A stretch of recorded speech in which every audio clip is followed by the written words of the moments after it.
आज हम लोग बात करने वाले बीए पार्ट 2 हिस्ट्री ऑनर्स का जो टॉप 20 VVI सब्जेक्टिव क्वेश्चन कर रहे थे हम लोग, उस सब्जेक्टिव क्वेश्चन का ये भाग 4 है। भाग 3 बहुत अच्छा से कंप्लीट कर लिया जाए। अगर नहीं देखे हैं तो लिंक डिस्क्रिप्शन में प्ले लिस्ट वहां देख सकते हैं, प्ले लिस्ट में जाकर देख सकते हैं।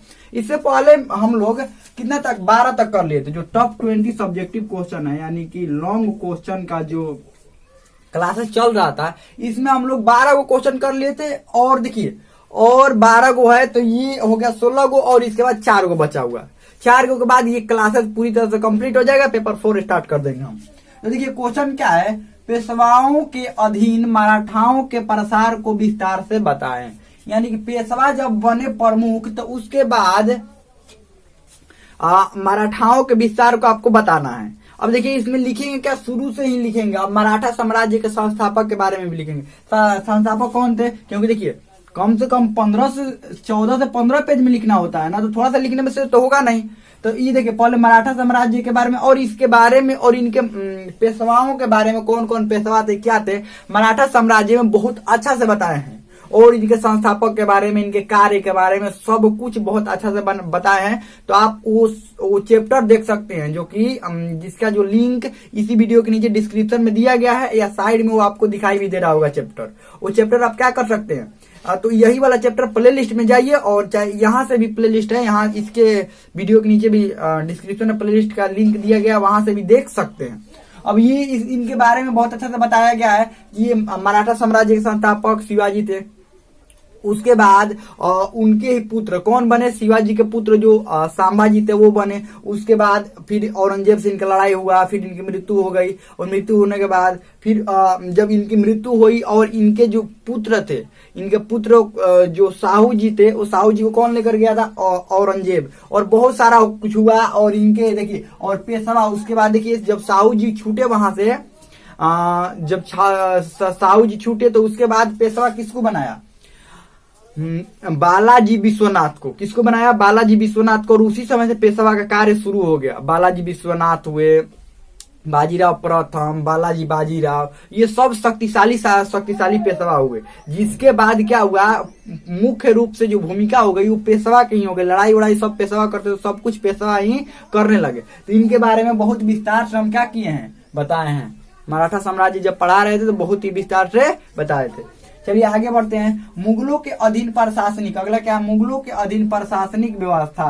प्रशासनिक व्यवस्था का संक्षिप्त विवरण, यानी पूरा मुगल काल के बारे में बताना है, न कि किसी एक राजा के बारे में, कि बाबर के बारे में।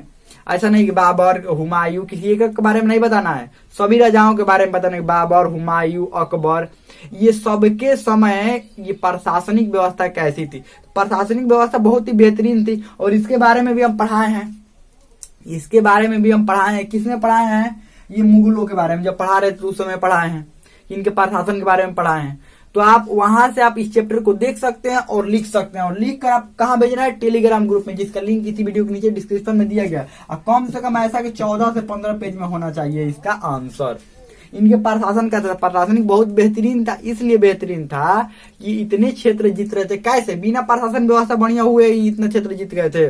और इनके प्रशासन के साथ साथ जो कर प्रणाली थी, यानी कि भूमि द्वारा जो कर लिया जाता था, वो कर प्रणाली बहुत ही बेहतरीन था। और अकबर के तो दरबार में टोडरमल था ही, जिसकी भू राजस्व व्यवस्था बहुत ही बेहतरीन थी। और उसी को देखकर दक्षिण भारत के जो राजा था उसने क्या किया था, उसी को देखकर अपना भी भू राजस्व व्यवस्था वैसा ही बना लिया था। आगे बढ़ते हैं। मुगलों के अधीन साहित्य के विकास पर प्रकाश डाले। साहित्य के विकास कौन कौन सा हुआ, ये कौन कौन सा, मतलब साहित्य, अकबरनामा लिखा गया, या ये अकबरनामा बोल रहे हैं, बाबरनामा लिखा गया, अकबर के बारे में भी लिखा गया। और बहुत सारे साहित्यों की, अलग अलग साहित्यों की रचना हुई, अलग अलग लोगों के द्वारा अलग अलग साहित्यों की रचना हुई। और कई साहित्यों को फारसी भाषा में भी अनुवाद किया गया। इस सब के बारे में ठीक ठाक बहुत मतलब विस्तार से ही हम पढ़ाए हैं। तो ये किसने पढ़ाए हैं, मुगल काल ने पढ़ाए हैं। तो आप मुगल काल को क्या कर सकते हैं, देख सकते हैं, उसमें बहुत ही विस्तार से ये सब कुछ पढ़ाया गया है। और इसमें आपको कोई भी डाउट हो रहा है तो आप कमेंट में करके बताइए कि हाँ हमको ये डाउट है, फिर से एक बार समझाइए। नहीं तो इसके बाद अब पेपर 4 स्टार्ट होगा। जब पेपर 4 स्टार्ट होगा तो पेपर 3 के बारे में अब कुछ नहीं बताया जाएगा, ध्यान रखिएगा। पेपर 4 जैसे ही स्टार्ट होगा ना तब लगातार पेपर 4 ही चलेगा, क्योंकि पेपर 3 अब बढ़िया तो सब कुछ कंप्लीट हो गया। ऑब्जेक्टिव क्वेश्चन टॉप जो 50 ऑब्जेक्टिव क्वेश्चन होता है वो भी कंप्लीट हो गया। अगर नहीं देखे हैं तो उसको भी देख सकते हैं। टॉप 20 इसी चैनल पर है, देख सकते हैं। टॉप 20 जो सब्जेक्टिव क्वेश्चन कंप्लीट हो ही जाएगा। तो अब बचेगा क्या इसमें? कुछ नहीं बचेगा, ध्यान रखिएगा। इस साहित्य के बारे में कौन कौन सी साहित्य की रचना हुई, यानी कौन सी किताबों की रचना हुई, किसके जीवनी के बारे में लिखा गया, कौन कौन से अलग से जो किताब थी उनके बारे में रचना हुई, ये सबके बारे में पूरा विस्तार से क्या करना है? वर्णन करना है। थोड़ा समय नहीं, बहुत विस्तार से क्या करना? वर्णन करना है। तो इनके बारे में देखिए, जब भी किसी के बारे में लिखिए ना थोड़ा पता कर लीजिए, मतलब इधर उधर से थोड़ा सा इनके बारे में जानकारी जुटा लीजिए, उसके बाद लिखना शुरू कीजिए। जैसे हम जो पढ़ाए वो सब देख लीजिए कि हाँ क्या क्या पढ़ाए हैं, कौन कौन सी रचना हुआ है, क्योंकि सब कुछ देखना पड़ेगा। मुगल के बारे में पूरा लिखना है तो बाबर से लेकर मुगल में जो उत्तर मुगल काल के बाद भी, मतलब उत्तर मुगल काल में भी जो अंतिम जो राजा था, जो मुगल वंश का जो अंतिम राजा तक भी लिखना पड़ेगा। अंतिम राजा बहादुर शाह कौन था जी? बहादुर शाह जफर तक, ध्यान रखिएगा। बहादुर शाह जफर तक क्या क्या हुआ, बाबर से लेकर बहादुर शाह जफर तक कौन कौन सी साहित्यों की रचना हुई, सबके बारे में क्या करना? विस्तार से बताना है। चलिए आगे बढ़ते हैं। सल्तनत काल में कृषि की दशा का वर्णन कीजिए।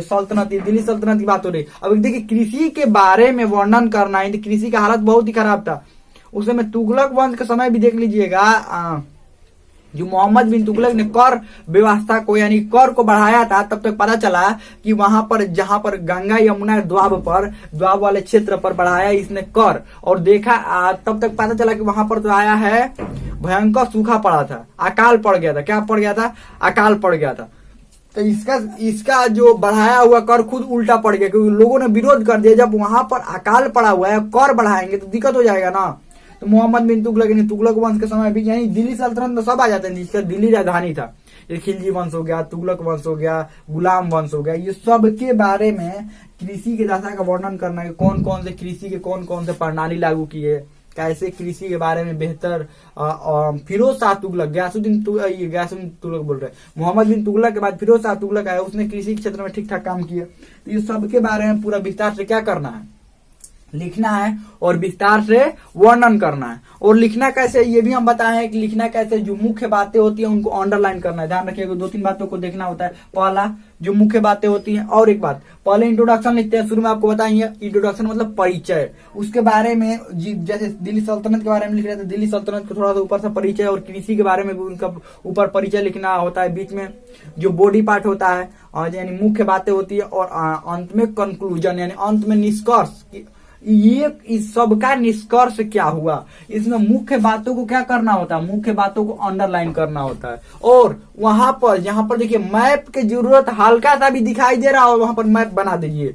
वहां पर क्या कीजिए? भारत का मैप बना दीजिए। भारत का मैप बनाना भी आप लोग सीख गए होंगे। और मुख्य बातों को अंडरलाइन कीजिए, और जहां जहां जरूरत पड़ रहा है डायग्राम बनाते जाइए। ये वाला डायग्राम भी सिखाए हैं। मान लीजिए कारण लिखना है या प्रकार लिखना है, या अलग अलग तरीके का क्या कर सकते हैं? डायग्राम बना सकते हैं। और उसके बाद जो देखिए बीच में कभी भी कोई भी पॉइंट लिखे जो मुख्य आपको लग रहा है बहुत अच्छा है, तो उसको अंडरलाइन कर दीजिए, ताकि एग्जामिनर का नजर उस पर पड़ता है। देखिए इसी समय से बहुत सारे बच्चे सोचते हैं ना कि इस समय नहीं करेंगे, हम परीक्षा में ये सब करेंगे। अरे परीक्षा में कुछ नहीं कर सकते जब तक जब तक आप अच्छा से नहीं लिख पाएंगे तो परीक्षा में कैसे आदत बना रहेगा? आदत अभी से ही बनाना है। तो ध्यान रखिएगा ये सबको, और अंतिम में जो निष्कर्ष होता है उसको बेहतरीन लिखा जाता है, ऐसा कि निष्कर्ष देखकर नहीं, छोटा ही निष्कर्ष रहे, बड़ा निष्कर्ष ना होना चाहिए। अंतिम में छोटा ही निष्कर्ष रहे लेकिन बहुत अच्छा होना चाहिए निष्कर्ष। ध्यान रखिएगा, इतना कुछ ध्यान रख लिए, हमें लगता है बहुत अच्छा। ये सब कुछ आपको ये जितना भी ये अभी समझाए हैं सब कुछ अच्छा समझ में आ गया होगा। और जितने भी चैप्टर बताए हैं ये सब चैप्टर में तो दिया गया है, चैप्टर में दिया गया, मतलब जो पढ़ाए हैं उसी में से नहीं। बात ये है कि हम देखिए, और ये क्वेश्चन कैसे दिया गया है, ये क्वेश्चन कहाँ से है, ये भी आप लोगों का सवाल होगा। तो पिछले 10 सालों के क्वेश्चन देखने के बाद और उसको अच्छी तरह से समझने के बाद, उसके बाद जो मोस्ट इंपोर्टेंट क्वेश्चन बनाया गया है, ध्यान रखिएगा, उसके बाद मोस्ट ये नहीं कि कहीं से भी कुछ भी बना नहीं दिया गया, ध्यान रखिएगा। उसके बाद मोस्ट इंपोर्टेंट क्वेश्चन बनाया गया है। तो हमें लगता है कि ये सब कुछ आपको बहुत अच्छा समझ में आ गया होगा, और इसमें आपको कोई भी डाउट रहता है ना तो आप कमेंट में जरूर पूछिए। हमें लगता है बहुत अच्छा समझ में आ गया होगा। आपको इसमें कोई भी डाउट हो, कोई भी क्वेश्चन हो, आप कमेंट में पूछ सकते हैं। हमें लगता है बहुत अच्छा समझ में आ गया होगा।